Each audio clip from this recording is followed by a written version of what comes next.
ada perjamuan kudus gitu kan, Kak. Ya. Nah, perjamuan kudusnya itu juga harus dengan roti yang tidak beragi dan air buah anggur asli gitu. Nggak lain itu, agak lain itu. Nggak usah kau ikut itu, ya. Oh, oke. Ada gereja Ini nggak apa? Kak. Oke, thank you ya, Diki ya. Oke. Yap. Ada gereja ndak Paskah. Nggak ngerti mereka Alkitab tuh kalau ada gereja ndak Paskah. Paskah itu di puncak iman loh. Ada Natal yang untuk Paskah, dia lahir ya untuk Paskah, teman-teman. Ya, tapi ya gitulah ya, macam-macam. Namanya juga dunia. Advent. Jadi saya mau nanya tentang relasi kekasih atau kekasih relasi yang dimana Tuhan kan itu tunggal, Tuhan itu Esa dan Tuhan itu satu. Berlangsung. Halo? Halo, ini suara saya kedengeran nggak Kak? Suaranya macet tadi. Oke, silakan. Halo. Wah, kedengeran suara saya Kak? Iya, ada. Tanpa aba-aba kau soalnya, tanpa salam langsung aku mau tanya kayak mananya kau? Tanyalah. Oke. Jadi saya mau tanya nih Kak.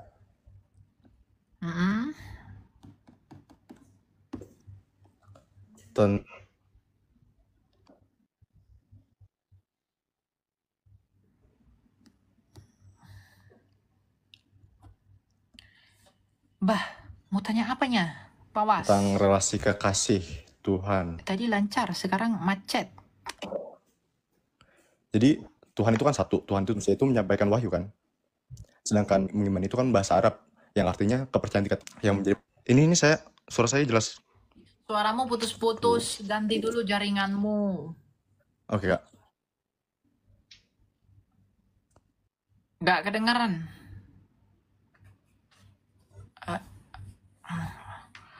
Perbaiki dulu jaringanmu, perbaiki.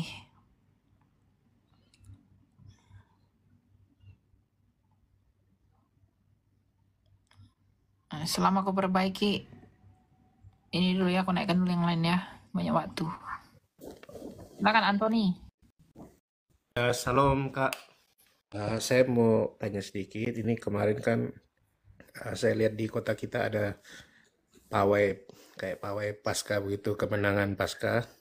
Terus ada kayak musik dari mobil-mobil gitu yang pawai dengan lagu rohani, tapi yang DJ ada kayak suara yang lagu rohani tapi yang sudah pakai DJ gitu ya, jadi goyang-goyang itu bagaimana menurut Kak Elia dalam masa kemenangan Kristus yang telah bangkit ini? Ya, Kristus telah bangkit ya, jangan ber-DJ lah. Kristus telah bangkit, kita harus bersukacita, tapi dengan sukacita yang kudus. Jangan sukacita yang DJ. Ngapain ber-DJ begitu? Kristus memang harus dirayakan. Ya, Paskah itu perayaannya perayaan yang luar biasa. Yang sukacitanya itu luar biasa. Tapi jangan jadi buat orang tersandung. Oh, kekristenan itu berarti sama dong dengan ajaran dunia ini. Nah, nanti orang bilang begitu kalau mau pasang DJ. Ya, itu menyandung kan? Itu jadi enggak salah sepenuhnya, tapi kalau boleh itu dihindari. Dengan demikian kamu berbuat baik, gitu loh. Ya? Oke, baik. Terima kasih Kak Elia. Oke, ya. Dan berkat. Kayak mana yang ber-DJ merayakan Paskah? Rusak kali lah nanti ya kan? Berarti Kristen tuh agama DJ, apalagi kamu hidup di negara seperti ini, di mana fitnah itu selalu lebih kejam. Fitnah itu selalu lebih lancar, lebih mulus daripada mukanya si Song Hye Kyo, ya, mulus sekali, diedit dan lain sebagainya. Jadi kalau bisa cegahlah orang untuk tersandung.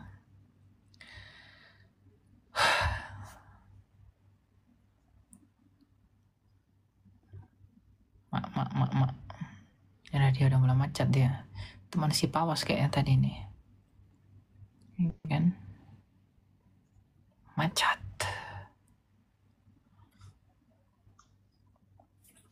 Halo, Silakan. Shalom. Ya, shalom.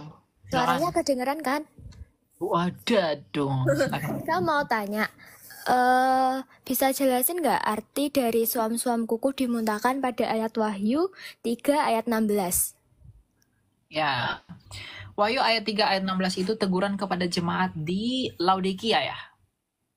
Betul? Betul. Ya, Laodikia. Nah, suam-suam kuku di sana itu apa? Hatinya setengah. Mau semangat sama Tuhan, tapi nggak loyo juga. Mau loyo tapi nggak juga gitu loh. Jadi mereka itu kayak nggak semangat melakukan pekerjaan Tuhan. Nggak semangat melayani Tuhan gitu loh. Jadi ada kayak semangat tapi nggak semangat. Kayak lesu tapi nggak lesu. Suam-suam kuku. Itu maksudnya. Jadi yang suam-suam kuku itu akan dimuntahkan oleh Tuhan. Imannya itu loh. Suam-suam kuku. Jadi kadang ragu, kadang percaya, kadang nggak percaya, nah gitu deh. Suam-suam. Ya, terima kasih penjelasannya Kak. Tuhan memberkati. Ya, oke ya, Tuhan berkati. Suara si Acel inilah menggoda sekali. Kita lanjutkan ya. Silakan Adrian.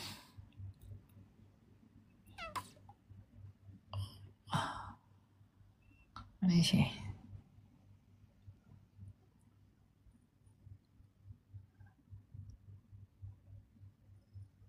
Baba. Silakan anak baik.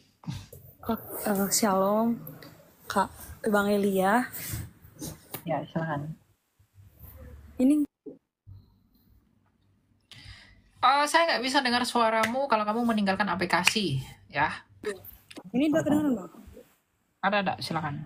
Mau tanya apa? Gini Bang, aku kan udah lama kan sebagai Kristen dan 2 tahun terakhir ini udah masuk ke Katolik kan Bang. Cuman yang ingin aku tanya kayak gini Bang. Ini kan kita sebagai Kristen kan kita mengakui dan kita percaya adanya api neraka dan surga. Api neraka untuk orang-orang fasik atau orang-orang jahat, sedangkan surga untuk orang-orang suci.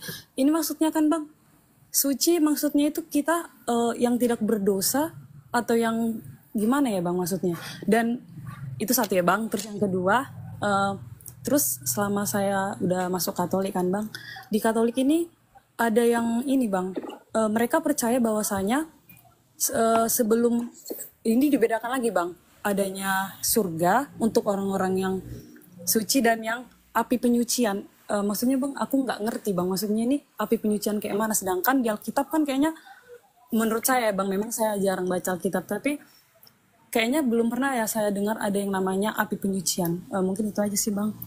Makasih. Ya. Orang yang masuk surga itu adalah orang-orang yang percaya kepada Yesus. Bukan karena dia suci, tapi karena dia sudah disucikan oleh imannya kepada Kristus. Itulah surga. Orang akan ke Firdaus itu orang yang ke Firdaus itu adalah orang-orang yang sungguh-sungguh percaya kepada Kristus, maka imannya itu akan menyucikan ia. Nah, sedangkan neraka atau alam maut itu kepada orang yang sama sekali tidak memiliki dan tidak percaya kepada Kristus, yang dengan demikian mereka mati di dalam dosa-dosa mereka, sehingga dosa mereka menyeret mereka ke alam maut. Nanti kamu baca tentang kisah orang kaya dan Lazarus di Lukas 16. Nah, mengenai api penyucian, memang api penyucian itu adalah dogmanya Katolik Roma. Ya, jadi itu bukan dogmanya Kristen Protestan, bukan dogmanya orang Ortodoks. Jadi kalau kamu tanya kepada saya orang Protestan tentang api penyucian, mungkin kamu bisa bertanya lebih detail tentang api penyucian kepada orang Katolik. Tapi sepanjang yang saya pelajari, saya tidak percaya dengan adanya api penyucian. Karena itu merujuk kepada orang yang tersalib di sebelah Yesus. Ketika dia tersalib, Tuhan Yesus berkata apa kepada orang yang tersalib ini? Pada hari ini juga engkau bersama-sama dengan aku di Firdaus. Artinya, menurut ayat itu, Orang yang tersalib itu tidak melalui api penyucian, tapi langsung pergi ke Firdaus oleh karena imannya kepada Kristus. Ya, sekali lagi saya mengatakan ketidaksetujuan ini Ya, bukan berarti saya menghasut kamu untuk membenci iya, Bang. gereja Katolik. Iya, betul. Tetapi kamu perlu belajar apa yang mendasari gereja Katolik melahirkan dogma api penyucian. Karena itu di gereja Ortodoks tidak ada, yang sama-sama gereja mula-mula dan build up lagi di Protestan. Gitu. Jadi kalau kamu di Katolik ya kamu tanya kepada Romo, kepada katekismu tentang api penyucian. Ya, Tapi izin Bang, tapi memang menurut Abang sendiri tuh ada di Alkitab nggak ya Bang? Anda ada. Nggak ada ya? Heeh. Soalnya ya betul. Oke Bang. Makasih ya Oke. Bang. Ya, Ya. lanjut ya.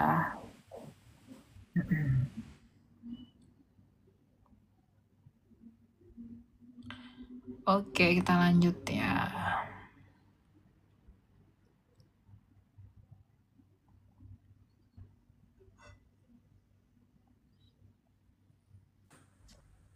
Silakan Wijaya. Selamat malam. Halo Kak, selamat malam.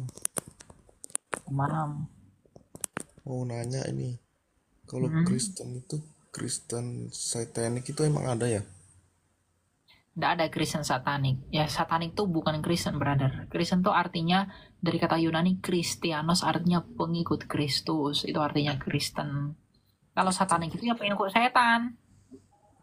Mana ada yang pengikut Kristus adalah pengikut setan? Tuh tidak ada. Tapi itu emang ada ya? Ada Atau pengikut gimana? setan banyak. Banyak pengikut setan. Soalnya saya lihat di stand up-nya Bang Mongol itu memang ada sampai saat ini. Ya, emang banyak. Orang yang menolak Kristus itu pasti mengikuti yang di luar Kristus. Yang di luar Kristus lawannya Kristus kan. Lawannya Kristus apa? Hantu kan, setan. Iya, betul. Tuh. Itu ya. Oke, Kak. Terima kasih. Salam kenal dari IKN. IKN. IKN tuh apa IKN tuh? Ibu Kota Nusantara. Oh, oke. Salam Ibu Kota Oke, Nusantara. salam Kak. Salam. Ibu Kota Nusantara. Itu udah sah nggak sih jadi ibu kota? Tidak tahu lagi aku. Kalau mesianik itu ya masih lumayan lah ya.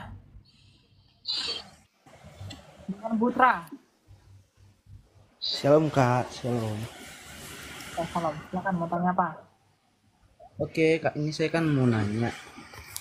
Tunggu ya Kau Kak, lagi ini ya. di mana? Kok agak bising gitu? Kau lagi di mana kah? Seperti ada suara air jatuh. Lagi di kos Kak. Soalnya hujan. Hujan, oke. Tanya apa?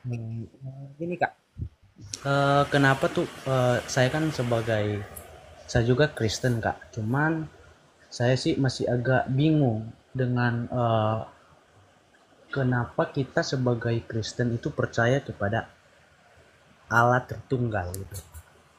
Boleh dijelaskan? Iya, saya masih agak bingung sih Kak. Oke. Iya.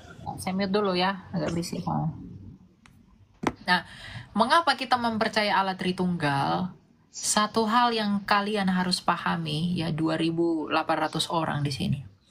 Tritunggal itu tidak berbicara tentang berapa Allah, tapi berbicara tentang bagaimana Allah.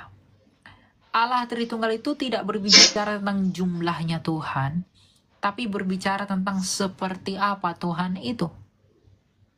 Nah, Allah kita yang satu itu adalah Sang Bapa. 1 Korintus 8 ayat 6. Nah, Sang Bapa ini di dalam dirinya dia memiliki firman, yang oleh firman itu dia menciptakan segala sesuatu. Itulah Yesus. Dan selain memiliki firman di dalam dirinya, dia memiliki roh, yang oleh roh itu dia menghidupi segala sesuatu. Itulah Roh Kudus, Ayub 33 ayat 4. Jadi Bapa, firmannya sendiri, dan rohnya sendiri. Itulah Tritunggal. Kalau Bapa adalah Allah, maka firmannya Bapa dan rohnya Bapa pastilah Allah. Tapi apakah ada 3 Allah? Tidak, hanya ada 1 Allah. Kalau tubuh saya manusia, maka firman saya dan roh saya pastilah manusia. Tapi apakah ada 3 manusia? Tidak. Tubuh saya manusia, firman saya manusia, roh saya manusia. Tapi apakah ada 3 manusia? Tidak. Hanya ada 1 manusia. Kalau iman yang lain percaya firman Allah jadi buku yang disebut dengan kitab X, maka kita percaya firman Allah menjadi manusia. Ketika firman Allah menjadi buku disebut kitab X, maka ketika firman Allah menjadi manusia, itulah Yesus. Pertanyaannya, tanpa kitab mereka, apakah mereka bisa mengenal Allah mereka? Tidak. Tanpa kitab suci mereka, apakah mereka bisa mengenal Allah atau Tuhan mereka? Tidak. Karena kitab mereka itu adalah wahyu yang adalah firman-Nya Allah mereka yang jadi buku. Jadi tanpa buku itu mereka tidak mungkin bisa mengenal Allah mereka. Nah, tanpa Yesus yang adalah firman Allah menjadi manusia, kita pun tidak bisa mengenali Allah Sang Bapa. Makanya Tuhan Yesus dalam Yohanes 14:6 berkata, tak seorang pun yang dapat datang kepada Bapa kalau tidak melalui aku. Ya. Jadi kalau mereka percaya firman Allah jadi buku disebut kitab, kita percaya kepada firman Allah jadi manusia, itulah Yesus. Nah, firman Allah ini sebelum jadi buku, sebelum jadi manusia adanya di mana? Di dalam Allah kan? Kalau dia di dalam Allah berarti dia satu kesatuan dengan Allah itu sendiri kan? Tapi bukan berarti ada 3 Allah. Hanya ada 2, hanya ada 1 Allah. Gitu. Ya, jadi kamu nggak mungkin bisa mengenal Allah Bapa tanpa mengenali Yesus yang adalah firman-Nya sendiri yang jadi manusia. Sama seperti teman-teman muslim misalnya. Mereka tidak bisa mengenali Allah mereka tanpa Al-Quran. Al-Quran itu apa? Firman Allah yang jadi buku. Mereka bisa nggak mengenal Allah mereka tanpa Al-Quran? Karena nggak bisa. Karena Al-Quran adalah wahyu yang diberikan kepada mereka agar mereka bisa mengenal Allah mereka. Nah, kita pun, kita tidak bisa mengenal Allah Bapa tanpa firman Allah yang jadi manusia, yaitu Yesus. Jadi tanpa Yesus, kita nggak bisa mengenal Allah itu. Karena Yesus adalah firman-Nya Allah. Jadi kalau mereka mengenali Allah mereka, mengenali Allah mereka dengan firman Allah yang jadi buku, maka kita mengenali Bapa kita melalui firman-Nya yang jadi manusia. Bedanya mereka jadi buku, kita jadi manusia. Gitu. Ya. Jadi mengapa kita percaya kepada Allah Tritunggal? Karena Allah itu adalah Allah yang hidup. Allah yang memiliki firman dan mampu mencipta oleh firman. Dan Allah yang menghidupkan oleh rohnya. Jadi Bapa yang mencipta dengan firman-Nya, Allah yang menghidupkan dengan rohnya. Itulah Allah Tritunggal itu. Kita nggak pernah percaya 3 Tuhan. Di Konsili Nikea tahun 325, 400 tahun sebelum Islam datang di tanah Arab, iman kita sudah di dalam konsili, udah mengatakan, aku percaya kepada 1 Allah. Jadi kalau ada orang lain memfitnah kita menyembah 3 Tuhan, mereka memilih untuk tidak belajar. Mereka memilih untuk diam di dalam kebodohan mereka. Kenapa? Karena memang Allah itu memang satu. Firman Allah menjadi manusia. Kenapa kita menyembah Yesus? Karena Yesus adalah firman Allah. Firman Allah yang menjadi manusia. Firman Allah adalah Allah.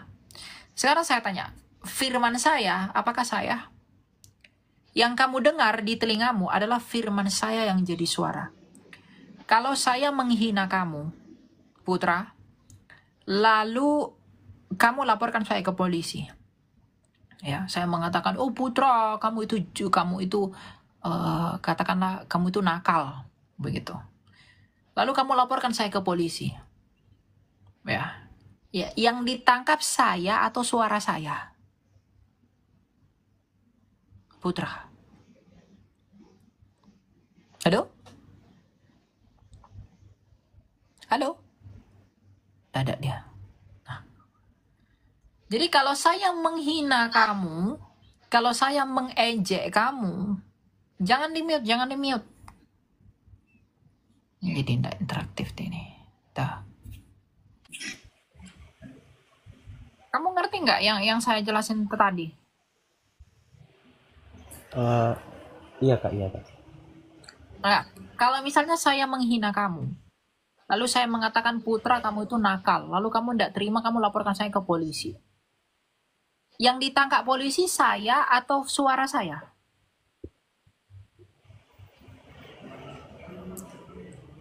Hah? Kalau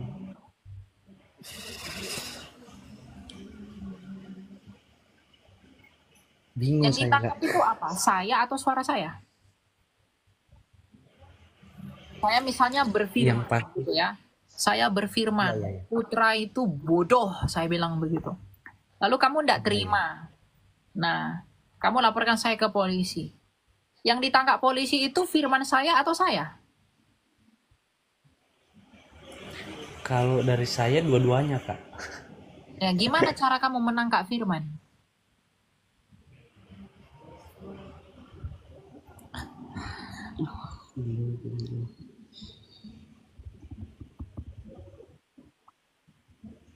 Yang ditangkap itu ya saya, karena firman saya adalah saya.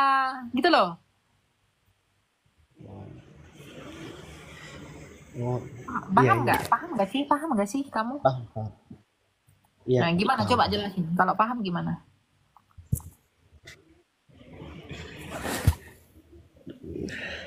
Jadi bingung aku Kak. Ya bingung Bingung. karena kamu nggak fokus dengerinnya. Jadi intinya mengapa kita percaya kepada Tritunggal? Karena Tritunggal itu berbicara tentang Allah yang hidup, bukan Allah yang mati. Allah kita satu itu tapi satunya hidup, bukan satu yang mati. Ini nih apa? Ini satu juga nih. Ini satu. Tapi apakah ini Allah? Ini satu yang mati, bukan satu yang hidup. Nah, Allah kita itu adalah satu yang hidup. Allah Sang Bapa yang memiliki firman dan roh. Oleh firman dia mencipta, oleh roh dia menghidupkan. Itulah Allah yang hidup. Gitu. Itu ya. Jadi saya harap kamu mengerti. Ya, memang kalau dari orang ya saya tidak tahu ya. Kalau dari sebelah yang tanya itu agak susah mengerti. Saya udah menjelaskan dengan bahasa saya yang sederhana. Cuma kalau belum mengerti, ya kalau dia mau belajar sih silakan. Ya, memang susah ya.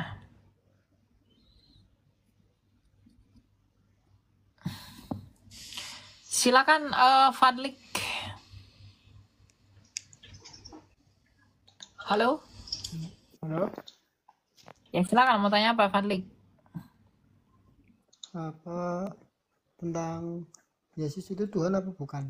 Oh iya dia Tuhan, dia mengatakan dia Tuhan. Kenapa Yesus menjadi manusia? Oh Tuhan mau jadi kedondong pun nggak apa-apa kan Padahal Pak? enggak, maksudnya kan padahal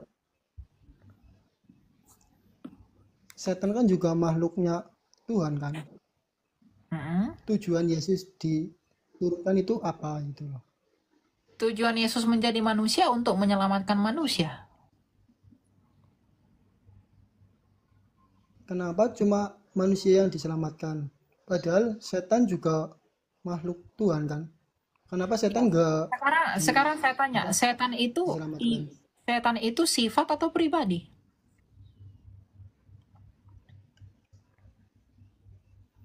Setan itu sifat kan? Ya, setan kalau setan itu sifat. Nah, sifat jahat bisa nggak diambil oleh Tuhan? Sedangkan dia itu kudus. Nggak bisa kan? Karena di dalam dia tidak ada yang jahat kan?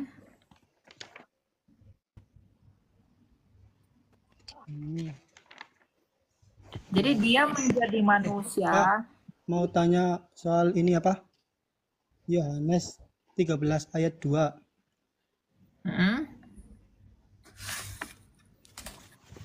Apa yang mau ditanya? Kan yang menyalib Yesus tentara Romawi ya. Disuruh sama gubernur Pontius Pilatus.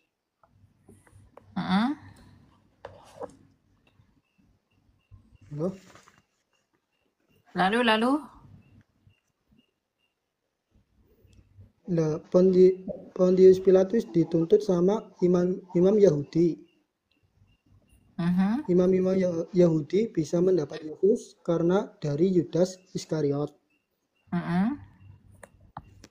Nah, Yudas Iskariot bisa menyerahkan Yesus ke imam Yahudi karena dibisiki iblis. Berarti iblis, Yudas Iskariot, imam Yahudi, gubernur Pontius Pilatus, dan tentara Romawi yang menyebabkan Yesus disalib untuk menebus dosa manusia. 5 ini berjasa apa berdosa? Oh tidak, mereka berdosa. Motivasi mereka menyalibkan Yesus kan bukan karena mereka tahu Yesus itu Mesias. Oh yuk kita bunuh Yesus, yuk kita salibkan dia agar dosa kita diampuni. Enggak gitu. Mereka membunuh Yesus karena kebencian mereka. Bukan karena mereka tahu Yesus itu Mesias. Jadi orang Yahudi nyalibkan Yesus itu bukan karena, oh dia ini Mesias, ayolah kita bunuh dia agar kita beroleh pengampunan dosa. Enggak. Tapi sekalipun mereka membenci Yesus, mereka menyalibkan Yesus, tetapi di balik penyaliban itu Tuhan berkarya. Satu peristiwa, dua motivasi. Tuhan Yesus merelakan dirinya disakiti, itu karena kebencian orang manusia itu. Tetapi pada saat yang sama, Tuhan Yesus sedang berkorban bagi orang-orang yang mengasihi dia, yang mau percaya kepada dia. Jadi jangan bilang, oh berarti iblis berjasa. Enggak. Iblis berpikir mereka menang ketika Yesus tersalib. Iblis tuh pengen membunuh Yesus. Jadi memang iblis itu pengen membunuh Yesus. Itu keinginan iblis. Karena mereka berpikir mereka bisa menguasai Yesus. Ternyata di-prank. Iblis itu diinjak-injak oleh Yesus melalui apa? Kebangkitannya. Jadi yang iblis anggap senjata, itu ternyata membunuh mereka sendiri. Nah, iblis itu berpikir dengan menyalibkan Yesus mereka bisa menang terhadap Yesus. Tapi ternyata melalui salib itulah Yesus mengalahkan iblis itu melalui kebangkitannya. Jadi karena iblis itu malu kepada salib, tadinya iblis berpikir melalui salib dia bisa mengalahkan Yesus. Tapi ternyata melalui salib yang samalah Yesus mengalahkan iblis. Maka iblis jadi malu. Maka mereka menutupi kemaluan mereka dengan apa? Mereka berkata Yesus tidak tersalib. Karena mereka malu sama salib. Tadinya mereka berpikir salib adalah kekuatan mereka. Ternyata Yesus itu melawan mereka dengan salib yang sama. Maka mereka hanya bisa membuat dongeng. Yaitu apa? Yesus tuh tidak tersalib. Padahal mereka mengatakan itu karena apa? Karena mereka malu pada salib.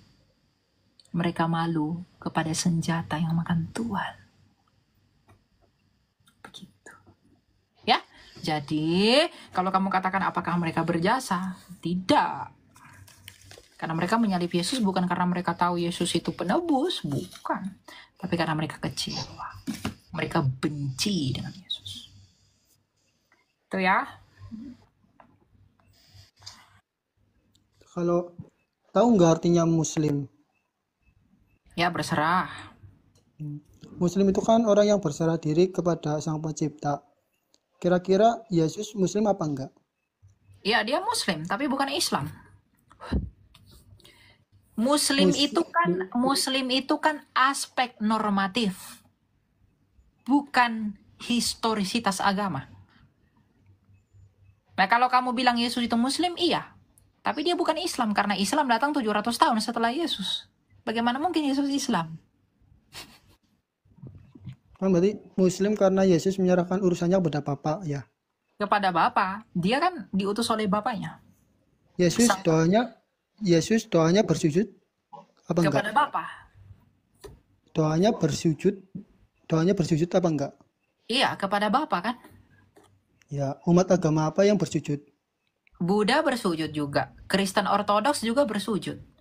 Kami duluan bersujud daripada kalian. Yesus bersujud ke arah mana? Arah timur. Orang Ortodoks sholatnya kemana? Arah timur. Kalian kemana? Ke barat. Kalian melawan arahnya kami. Jadi Jangan berpikir Yesus itu Islam, enggak. Kalau Yesus itu Islam, syarat jadi Islam kan syahadat. Kapan Yesus syahadat? Dia berkata, La ilaha illallah Muhammad Rasulullah. Muhammad aja belum ada waktu itu. Gimana dia bisa syahadat? Jangan bilang Yesus itu Islam. Itu karanganmu atau karangan ustadz-ustadzmu. Jadi kalau ustadzmu bilang Yesus itu Islam, aduh ketawa aja. Kapan Yesus syahadat? Muhammad aja baru ada 700 tahun setelah Yesus kok. Muslim Yesus makan babi apa enggak? Yesus nggak makan babi. Orang Yahudi, karena orang Yahudi nggak makan babi. Jangan kamu pikir orang Islam doang yang nggak makan babi. Yahudi nggak makan babi. Bahkan Yahudi, Yesus nggak makan udang, Yesus nggak makan belut, Yesus nggak makan apa lagi ya? Yang lain-lain deh pokoknya, kelinci dan lain sebagainya, itu Yesus nggak makan karena dia mengikuti Taurat. Gitu. Kalau kalian masih makan udang kan, masih makan kerang. Yesus puasa apa enggak? Yesus puasa Yesus 40 hari. Ya. Puasa kalian berapa? 30 kan? Nggak tahu saya itu mengikuti siapa. Umat yang beragama apa yang sunat? Yesus sunat apa enggak? Iya, dia sunat usia 8 hari. Kalian sunat usia kapan? 20 tahun, 50 tahun. Udah tua. Berarti laki-laki Kristen umur 8 tahun sunat. Ya umur dari 8 hari kami udah bisa baptis. Karena baptisan itu adalah sunat bagi kami, tanda perjanjian baru. Karena Tuhan Yesus memerintahkan baptis, tidak memerintahkan sunat. Yesus nggak pernah bilang sunatkanlah dirimu, nggak ada. Tapi Yesus bilang baptiskanlah dirimu. Gitu. Jadi kami melakukan apa yang Yesus kami perintahkan. Yesus perintahkan kami baptis, tapi tidak perintahkan kami sunat. Jadi kami melakukan baptis, boleh dari usia 8 hari. Dalam Kolose 2, ayat yang ke 11-12, Tuhan Yesus, Rasul Paulus bilang bahwa baptisan itu adalah tanda sunat yang baru. Gitu. Jadi di dalam baptisan kami disunat, bukan penanggalan, bukan lagi melepaskan kulit hitam, tapi melepaskan tubuh yang berdosa. Jadi baptisan kami itu sunatnya kami itu lebih agung, bukan sekedar memotong-motong, tapi kami menanggalkan tubuh yang berdosa di dalam Kristus. Gitu. Dan yang pasti Yesus itu bukan Islam, brother. Jangan pernah berkata atau berharap seperti itu. Yesus Kristus tidak pernah mengenal Islam. Karena bagaimanapun fakta sejarah membuktikan Islam itu ada baru di abad ke-7. Sedangkan Yesus hidup di abad pertama, pembuka dunia. Begitu. Ya? Ya. Ada lagi yang mau kamu tanya?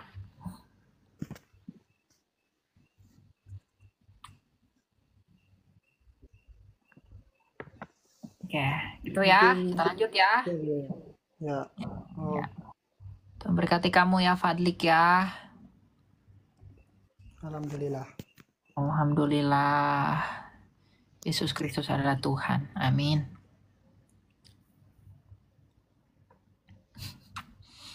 Oke, kita lanjut ya.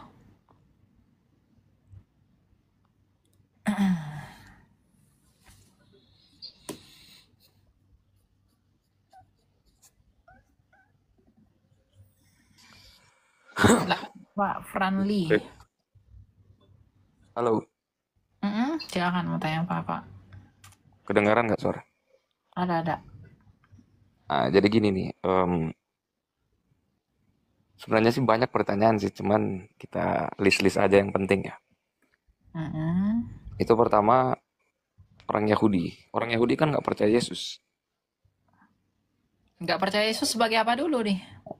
Sebagai kan orang Yahudi kan dari dulu itu mempercayai kan ada yang akan datang tapi bukan Yesus. Apa namanya itu, lupa ya. Mesias, betul. Mereka nggak percaya Yesus Mesias. Ya karena tapi dia Yahudi yang mana dulu? Dengar pernyataanmu itu salah. Yahudi jadi yang gini. mana dulu yang tidak percaya Yesus? Murid-murid Yesus tuh semua Yahudi. Paulus saja Yahudi. Petrus tuh Yahudi. Iya, tapi sebagian besar sekarang orang Israel kan nggak percaya Nah, Yesus. makanya kamu bilangnya Yahudi rabbinik dong. Oh Yahudi ya udah, Mesianis oke. percaya Yesus. Oke. Nah, jadi kan bangsa Yahudi itu kan bangsa pilihan Allah. Mm. Nah, sedangkan kalau di Alkitab kan tidak ada yang akan ke Bapakku kan tanpa melalui aku. Nah, dalam konteks itu, kira-kira Yahudi yang aku maksudkan, mereka masuk surga atau enggak? Itu pertama. Tentu tidak. Orang Farisi di zaman Yesus saja yang menolak Yesus saja binasa kok.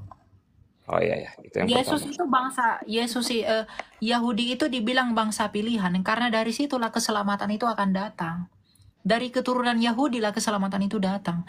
Secara khusus dari Yehuda. Dan Yesus darah dari Maria itu dari Yehuda. Maka Yahudi bangsa pilihan itu merujuk kepada Yesus itu sendiri. Yang datang dan lahir dari tengah-tengah bangsa Yahudi. Makanya Tuhan Yesus berkata apa? Sebab keselamatan datang dari bangsa Yahudi. Dan dia adalah orang Yahudi. Dari suku Yehuda. Dari darah Maria. Gitu. Jadi Kalau perdana menterinya Israel sekarang yang Benyamin Netanyahu itu dia dari Yahudi mana? saya enggak tahu dia suku apa. Oh, Karena oke. di setelah tahun 70 Jenderal Titus menghancurkan Bait Allah, mereka itu udah berdiaspora. Jadi suku-sukunya udah nggak jelas lagi. Oh, oke. Sip. Boleh lagi nanya Jadi nggak? Yahudi yang sekarang bukan Yahudi yang dulu, beda itu. Oh iya, sip. Lanjut. Kan waktu Tuhan Yesus disalibkan kan yang di samping dia kan ada pencuri dan pembunuh kan. Nah, kita tuh kalau mau lihat Alkitab kan, tadi itu yang menyelamatkan kita kan iman dan perbuatan kan. Nah, Iman, sedangkan bukan iman dan perbuatan, iman. iman, oke. Perbuatan itu bukti dari iman. Bukan iman ditambah perbuatan itu enggak. Kalau iman plus perbuatan, berarti seakan-akan ada perbuatan yang baik di luar iman. Jadi dalam Gitu. konteks Alkitab itu perbuatan itu apa sih sebenarnya? Bukti iman. Budi iman. Makanya Tuhan Yesus Nah, dalam Matius 7 bilang, dari buahnya lah kamu mengenal mereka. Nah, contoh perbuatan yang budi iman gimana? Melakukan hal yang baik atau melakukan perintah Tuhan? Kamu mengimani Yesus itu adalah kasih. Tapi Ya, kalau oke. kamu tidak punya kasih, berarti kamu tidak punya iman. Oke, aku ngerti. Aku ngerti kan kalau iman. Kamu dengar dulu. Oke. Kamu bilang kamu sembuh. Tapi kalau kamu tidak bisa jalan kaki, artinya kamu bohong. Kamu nggak sembuh. Oke. Aku Jadi mengerti. kalau kamu mengaku beriman, tapi tidak ada perbuatan baik atas dari apa yang kamu imani itu, berarti kamu tidak beriman. Makanya dikatakan iman tanpa perbuatan itu mati. Artinya ya iman itu nggak ada. Gitu. Maksudnya gini, kalau iman kan iman itu kan mempercayai sesuatu yang orang nggak pernah lihat tapi orang yakini kan. Benar nggak? Torang itu apa? Torang itu. Kita. Aku orang Manado loh. Makanya Oh, iya. logatnya agak. Kita maksudnya gimana tadi? Maksudnya kita kan, kita. Itu definisi aku tuh, iman itu kan mempercayai sesuatu yang kita tuh nggak pernah lihat itu, tapi kita percaya, kita mengimani kan. Iya kan? Nah, sedangkan perbuatan itu definisinya kan berbuat. Ada kita yang berbuat, misalkan aku baik ke orang kan, yaitu mengasihi orang. Nah, dalam hal ini, pada waktu Tuhan Yesus disalib, itu kan si pembunuh apa pencuri ya, yang Tuhan kan langsung bilang engkau bersama aku di Firdaus. Sedangkan dia hidupnya itu kan nggak berbuat baik, tapi dia percaya aja ke Tuhan. Terus Tuhan bilang kan dia saat ini juga kau bersama aku di Firdaus. Jadi menurut pandangan saya, kita hanya percaya aja, mengimani. Perbuatan nggak usah lah. Oh, kau sesat kok jadinya begitu. Perbuatan itu bukti dari iman. Ketika dia mengatakan bahwa ingatlah akan aku ya Yesus ketika engkau kembali dalam kerajaanmu. Dia itu beriman kan? Oke. Tapi pada saat yang sama dia melakukan perbuatan enggak? Yaitu deklarasi iman. Oke. Dia beriman dalam hati bahwa Yesus adalah Raja dan dia berbuat sesuai imannya dengan berbicara atas apa yang dia imani dalam hatinya itu. Oh Jadi iya, iya. ketika I ia know. mengatakan, ingatlah akan aku ya Yesus apabila engkau datang dalam kerajaanmu, itu adalah perbuatan, bukti dari iman yang ada dalam hatinya itu loh. Oke, oke. Jadi dia beriman dan punya perbuatan yang adalah bukti dari iman. Jadi Oh ketika iya. dia berkata, ingatlah akan aku ya Kristus apabila engkau datang dalam kerajaanmu, itu perbuatannya yang adalah bukti dari imannya yang dalam hatinya. Karena iman itu tidak kelihatan, yang kelihatan itu perbuatan. Oke. Makanya Tuhan Yesus bilang, barang siapa menyangkal aku di hadapan manusia, ia pun akan kusangkal di hadapan Bapakku. Nah, Oke, oke. Sip. dia berbuat yang di sebelah Yesus pencuri itu, dia menerima Yesus di hadapan manusia. Maka itu diperhitungkan sebagai bukti dari iman yang ada di dalam hati pencuri itu. Jadi kamu jangan bilang itu hanya iman tanpa perbuatan. Enggak. Perbuatan dan iman itu sepaket. Oke. Keselamatan itu hanya oleh karena iman, tetapi iman yang dibuktikan dengan perbuatan. Makanya Tuhan Yesus dalam Matius 7 bilang apa? Dari buahnya lah kamu mengenal mereka. Kalau kamu mengaku kamu adalah ranting yang baik, tapi kamu nggak punya buah yang manis, berarti kamu bukan ranting yang baik. Oke, oke, ngerti. Aku ngerti sampai situ. Ada Boleh lagi? lagi satu pertanyaan nggak? Ya, silakan.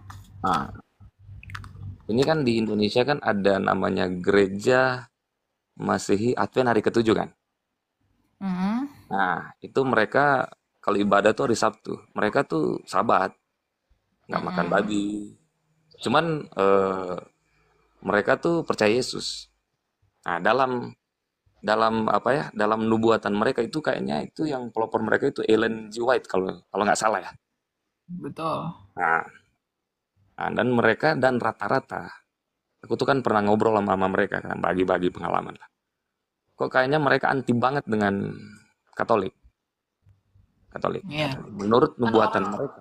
orang-orang mereka itu yang buat nubuatan bahwa Paus itu antikristus kan. Yes. Dan mereka bisa buktikan tanda-tanda Paus itu angka Romawinya, dan mereka bisa buktikan itu adalah 666. Nah, kita sharing aja lah Kak ya. Aku tuh dari dulu ya, aku tuh gini ya, kepercayaan aku itu tuh gereja manapun kalau masih menyembah Yesus, aku di situ tuh. Mau cara ibadahnya seperti apa, di mana aja Yesus pasti di situ, aku di situ. Entah masalah teknis cara ibadahnya, hari mereka masuk ibadah kapan, aku nggak peduli. Yang penting di situ masih ada Yesus. Cuman yang salah satunya, kan di Katolik kan masih mempercayai Yesus Kristus. Cuman dari gereja masih Advent ke-7, mereka menganggap si Paus itu adalah binatang yang keluar dari dalam laut. Menurut nubuatan mereka. Itu yang saya tidak suka dari Advent. Ya. Mereka menafsirkan kitab Wahyu itu dengan sembarangan. Kalau binatang yang keluar dari laut itu adalah paus, pertanyaannya paus yang mana? Saya memang sebagai Protestan saya tidak setuju dengan kepausan Roma. Ya. Ya, karena saya kalau belajar sejarah gereja dalam hal ini ortodoksi pun tidak setuju dengan kepausan Roma. Tetapi jangan terlalu lancang mengatakan paus itu antikristus. Yes. Nah, mereka mencocok-cocokkan, menyimbol-nyimbolkan itu secara harafiah, sedangkan di kitab Wahyu itu simbolik. 666 itu, tahu nggak kenapa 66 itu disebut antikristus? Karena 6 itu adalah bilangan manusia. Karena manusia dicipta pada hari ke-6. Lalu kenapa diulangi 3 kali? 3 itu adalah angka ilahi merujuk kepada Tritunggal. Jadi 6 diulangi 3 kali adalah manusia yang ingin menjadi Tuhan. Itu antikristus. Nah, yang dihitung oleh orang Advent itu gelarnya paus, Vicarius Divini, lalu dihitung 50 ini, lalu 66 itu terlalu mengada-ngada. Jadi kalau ada di sini Advent, saya bilang kamu mengada-ngada. Paus yang mana berarti? Ya, meskipun kita tidak tahu nanti bagaimana akhirnya, saya tidak tahu nanti bagaimana. Iya. Tetapi Jadi kan gini. kamu Jadi dengar dulu. Iya. Jadi pada akhirnya Kita tidak tahu nanti bagaimana hasilnya, tapi kalau menyimpulkan Paus itu adalah antikristus, itu sangat terburu-buru dan terlalu mengada-ngada. Karena Alkitab berkata, antikristus yang akan datang itu adalah orang yang sungguh hebat dalam banyak hal, dan dia akan menganiaya orang Kristen. Nah, apakah Paus akan menganiaya umat miliknya? Orang Katolik? Kita juga tidak tahu ya ke depan bagaimana. Tapi saya tidak sepakat dengan penafsiran Advent itu. Itu terlalu mengadakan, terlalu membuat-buat. Iya. Makanya kan aku tuh sempat juga berdebat sama mereka kan. Nah, jadi mereka tuh kayak Yahudi yang kayak mereka kan mengikuti tradisi Yahudi, tapi setengah, nggak 100%. Mereka masuk hari Sabat, nggak makan. Iya, mereka masuk hari Sabat, nggak makan babi, ini. Tapi nggak Yahudi 100%. Terus mereka memprovokasi seakan-akan Katolik itu merubah Alkitab. Mulai dari mereka hari Minggu itu hari Minggu. Kalau mereka mengatakan Paus itu merubah hukum hari Minggu bukan hanya ibadahnya orang Katolik, orang Ortodoks pun hari Minggu. Orang Ortodoks itu nggak ada Paus. Jadi kalau ada Advent mengatakan Paus itu adalah antikristus karena mengubah hukum hari Minggu. Nah masalahnya Ortodoks pun ya enggak punya Paus tapi beribadah hari Minggu. Karena memang sejak semula sebelum terjadinya perpecahan gereja, orang Kristen itu beribadah pada hari Minggu. Nah orang Advent entah bagaimana saya enggak ngerti, mereka punya skeptisisme yang berlebihan terhadap gereja Katolik. Yes. Benar. Ya. Bahkan secara jujur saya katakan ya, orang-orang reformasi mula-mula seperti Luther dan lain-lain itu juga cenderung menafsirkan bahwa Paus itu adalah antikristus. Karena saya memaklumi hal yang demikian mungkin karena perlakuan Paus kepada mereka pada masa reformasi. Itu mendorong hal-hal emosional itu membuat bias di dalam tafsiran mereka itu. Ya, tetapi saya tidak setuju kalau Paus itu antikristus. Terkecuali nantinya ada yang dilakukan Paus. Kita nggak tahu ya Paus nanti yang terpilih siapapun itu. Kalau dia melakukan sesuatu yang menganiaya semua orang Kristen milik Allah dan merubah semua ideologi kekristenan, bisa jadi tapi belum pasti. Kalau itu terjadi, kalau dia merubah ideologi kekristenan lalu menganiaya orang-orang di luar mereka, bisa jadi itu benar. Tetapi ya kita nggak tahu juga ke depan bagaimana. Tapi sampai sekarang saya tidak percaya dengan tuduhan Advent beberapa oknum Advent ya yang mengatakan Paus itu antikristus. Saya tidak setuju itu. Iya. Dan Kak, kok Advent ini doktrinnya lebih ke mereka kan doktrinnya kan lebih ke perjanjian lama kan. Mereka tuh perjanjian lama lah. Cuman siapa sih Ellen G. White ini siapa sih? Kok jadi inspirasi banget mereka tuh Ellen G. White ini? Latar belakangnya siapa sih Guys? Ellen G. White itu adalah perempuan dari Amerika yang mereka anggap sebagai nabi. Saya pun baru tahu ada nabi perempuan. Ya mereka lah yang mengangkat itu nabinya Advent. Ya. Jadi Advent tuh memuja-muja tuh si Ellen tuh. Jadi ya saya memang enggak terlalu demen dengan teorinya Advent. Karena terlalu terburu-buru mengada-ngada. Lalu dari mereka itu saya enggak tahu ada golongan dari mereka memprediksi kapan datangnya Tuhan Yesus. Padahal Alkitab udah jelas bilang hari itu tidak ada yang tahu. Tapi ngapain kau usahakan untuk tahu hari itu? Gitu. Ya? Ya. Oke. Atau lagi mau kau tanya? Tentang apalah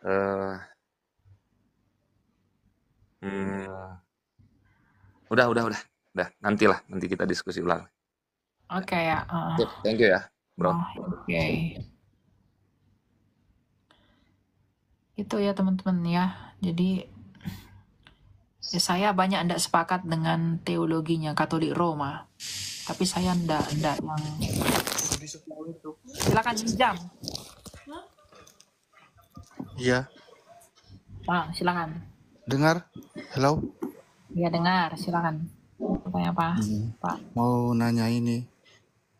Kamu kan dulu pernah dipanggil acara TV. Kenapa kamu tidak pergi? Acara TV siapa?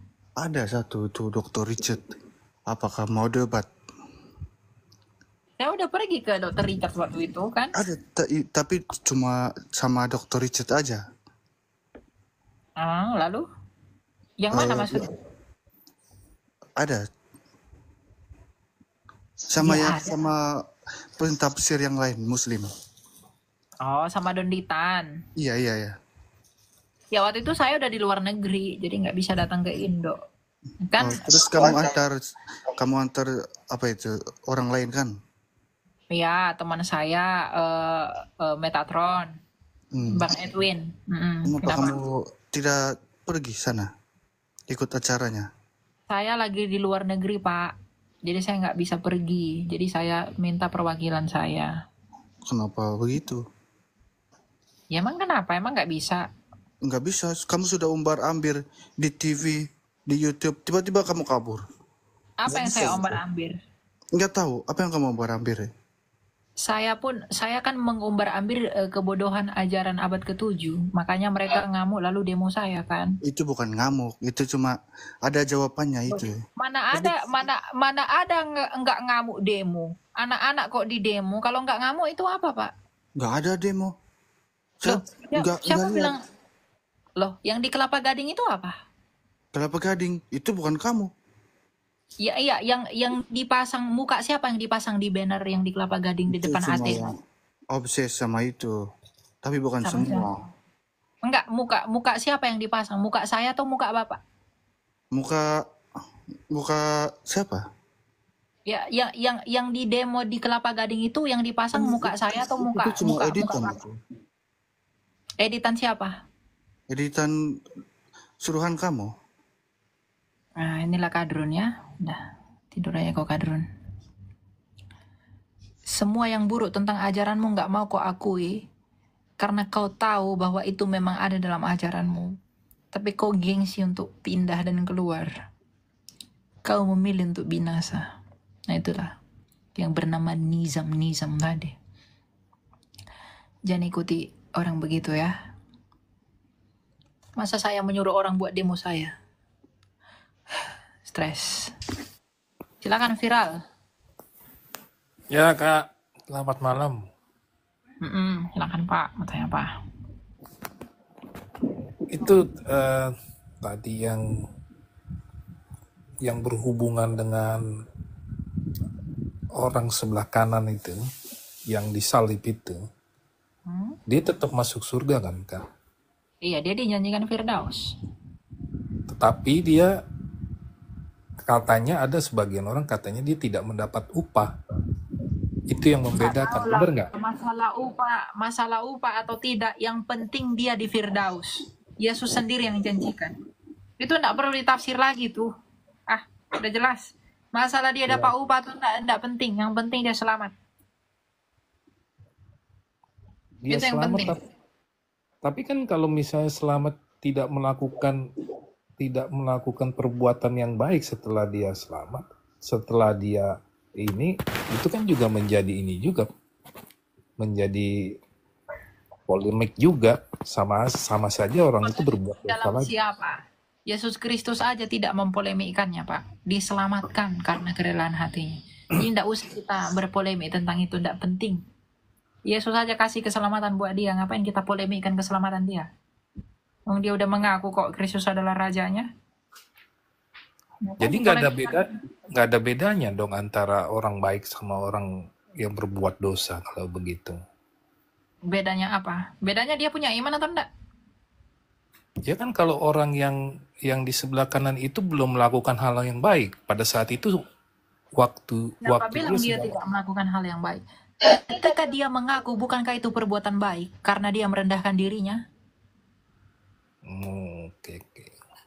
Jadi perbuatan baiknya merendahkan dirinya itu. Oh iya dong. Itu kan pengakuan dia. Pengakuan itu kan bukti perbuatan baik. Karena dia mengaku. Yang di sebelah kirinya aja nggak mau mengaku. Karena dia memang jahat terus. Pengakuan, kerendahan hati, itu tanda perbuatan baik. Mana ada perbuatan baik tanpa kerendahan hati? Dia mengakui dia lemah, dia mengakui dia salah. Itu orang baik itu. Bertobat itu, ya itu perbuatan baiknya. Dia mengakui dia bersalah kok. Oke. Itu ya, lanjut ya. Lanjut. Ya. Oke. Ngapain lagi nih?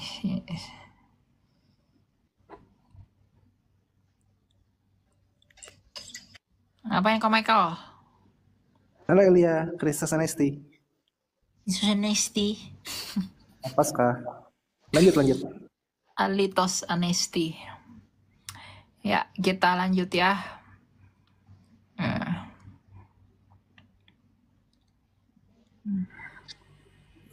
Silakan. Halo, selamat malam Elia, shalom. Ya malam. Shalom. Pak, mantul suara. Halo. Dulu ya. Halo. Mantul, Pak.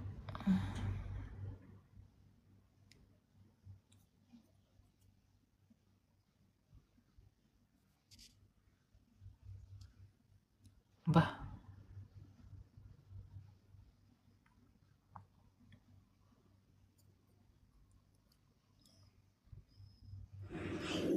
Silakan Irfan.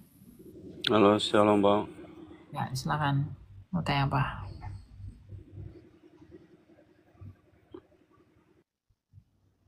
Tanya apa, Pak?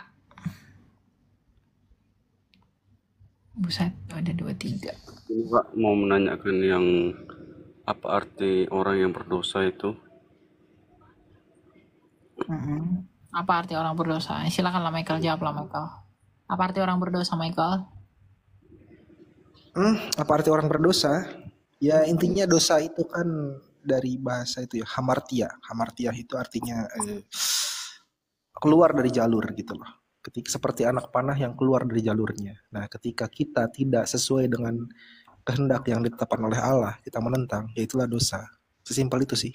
Makanya Adam jatuh dari kekekalan karena dia berdosa. Karena dia keluar dari jalur yang sudah ditetapkan oleh Allah. Gitu aja. Ya. Itu ya, Pak. Oke Pak, makasih Bang. Oke, jadi jangan Ya lu aja, gue mau parkun. dalam dosa. Oh ya, oke lah. Aku udah mau udahan soalnya besok satu lagi lah ya. Atau berapa lagi lah. Cobalah ya. Soalnya besok aku mau isi acara. Kedengaran nggak? Silakan Andrew. Suaranya kedengaran nggak? Ada, silakan. Untuk penjelasan tentang pengakuan dosa di 1 Yohanes 2 ayat 12 Pak. 1 Yohanes 2 ayat. Apa yang mau ditanya? 1 Yohanes 2 ayat 12. Kemarin dengar untuk Tuhan Yesus kan telah mengampuni dosa kita.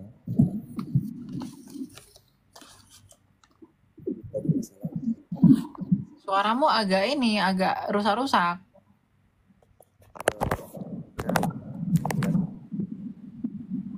Sama aja. Kamu turun dulu ya, nanti naik lagi. Makasih. Oke. Suaranya agak struggle ya teman-teman ya. Kamu naik lagi ya ke atas. Tadi juga yang mau naik itu udah pada. Silakan Dunis. Malam, shalom. Ya Pak, silakan Pak, mau tanya apa Pak? Masih pemuda aku, Kak. Oh, ya, silakanlah kalau gitu. Ya, Kak Elia, ini cuma mau bertanya aja. Nah, tahu sih pertanyaan anak sekolah minggu kayaknya. Cuma dari dulu aku bayangkan sendiri sih pertanyaan ini. Maksudnya itu di kitab Kejadian. Di kitab Kejadian masalah penciptaan. Itu kan pada mulanya Allah menciptakan langit dan bumi, ya kan? Ya, di situ kan Allah ada bilang kan, baiklah kita membuat manusia seturut dan segambar serupa dengan apa itu ya, lupa aku. sorry. Gambaran rupa kita. Iya. Maksudnya di situ Tuhan Allah Allah Bapa itu kayaknya ya. Allah bersama firman dan rohnya. Oh, bersama firman dan rohnya. Oh, oke. Ya, enggak. Soalnya di situ sedikit ambigu kan. Mungkin dalam pemahamanku sendiri. Ya, baiklah kita menciptakan manusia menurut gambar rupa kita, itu Allah Tritunggal. Oh, Allah itu Bapa, firman-Nya sebelum sendiri dan rohnya. sebelum dia utus Tuhan Yesus. Sebelum firman-Nya menjadi manusia, firman itu di dalam Bapa. Gitu. Sebelum firman itu di dalam Bapa. Oke, aman. Oke, yang kedua yang ku mau tanya. Di dalam Alkitab kan penciptaan kan diciptakan manusia, tumbuhan, terang, apa semua kan. Nah, di Batra juga Nabi Nuh kan, yang ada hewan-hewan yang masuk kan, itu kan tidak ada dikatakan apa di situ, kayak dinosaurus atau apa. Tapi saat ini kan banyak kerangka-kerangka seperti hewan-hewan purba itu ditemukan. Apakah Tuhan juga menciptakan itu? Ya, Tuhan menciptakan semua hewan. Tetapi Tuhan tidak mengizinkan hewan dinosaurus itu untuk memasuki bahteranya Nuh. Tuhan hanya kasih beberapa aja. Karena gini, karena hewan itu sudah ada duluan diciptakan daripada manusia itu sendiri, karena manusia itu terakhir diciptakan. Dan ingat, dari hari ke-5 sampai hari ke-6 itu adalah periode yang begitu panjang.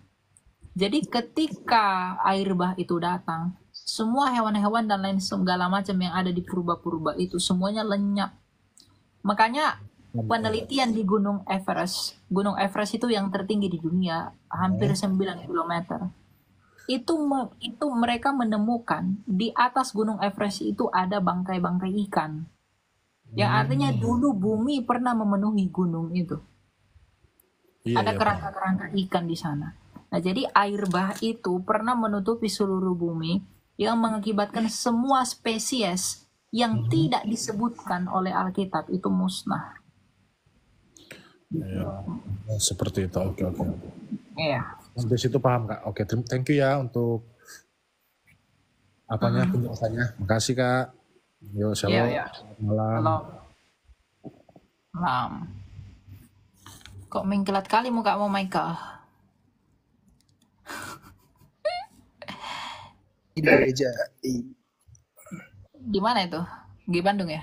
Yoi, sinilah ibadah sini, bentar, mampirlah. Nantilah, kalau ada waktu. Kau lah sesekali yang ke Jakarta. Oke. Kau kemarin ke tempatnya Romo Aji, enggak panggil gue. Gitulah ya, Michael ya.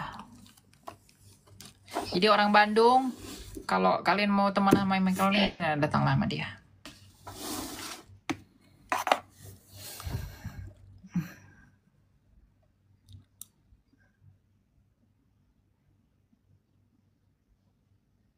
Oke. Tapi si Michael ini teman-teman, orang yang sombong ya. Soalnya dia orang yang orang besar dia nih. Silakan Hadrian. Halo, salam Kak Elia. Ya, salam, silakan. Jadi di sini saya kan mungkin ilmu tentang agama saya belum terlalu jauh. Nah, jadi saya mau bertanya, firman Allah kan diutus ke dunia atau Yesus Kristus itu sekitar 400 tahunan sebelum Masehi. Apakah dulu Yesus pernah datang ke dunia sebelumnya? Bentar. Firman Allah diutus. Gimana tadi bahasa? Ulang dulu. Firman Allah itu kan Yesus Kristus itu sendiri kan? Betul. Nah, apakah benar dia itu memang diutus atau ke dunia sekitar tahun 400 tahun sebelum Masehi. Tahun 4 sebelum Masehi dia Ya datang 4 sebelum Masehi, sorry. kau ini. Nah, lanjut. Nah, awal dulu Yesus itu memang pernah ada sebelum itu, maksudnya udah datang ke dunia sebelum itu. Ya, terus pertanyaanmu apa?